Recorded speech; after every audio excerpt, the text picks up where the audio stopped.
Apa sebenarnya muslihat Chelsea? Korang perasan tak, setiap kali transfer window, Chelsea akan beli player muda. Tapi untuk transfer baru-baru ni, diorang buat sesuatu yang ramai tak sangka. Bayangkan bertahun-tahun Chelsea beli pemain-pemain muda, tapi tiba-tiba diorang beli Danny Welbeck yang berusia 35 tahun.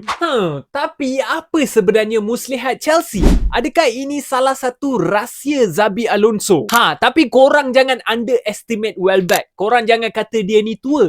Sebab Mamat ni season lepas skor 13 biji gol dan ada pengalaman yang sangat luas dekat Premier League. Tapi fan Chelsea jangan buat-buat lupa pula. Season lepas korang duduk nombor 10 tau. Salah satu sebabnya adalah dalam squad korang ramai player muda. So dengan adanya player macam Danny Welbeck, Henderson masuk tim korang, diorang boleh share pengalaman dekat Premier League dan boleh bantu player-player muda dekat squad korang. Aku dah boleh nampak tau strategi Xabi Alonso dengan Chelsea ni lain macam weh. Silap-silap next season boleh menang EPL.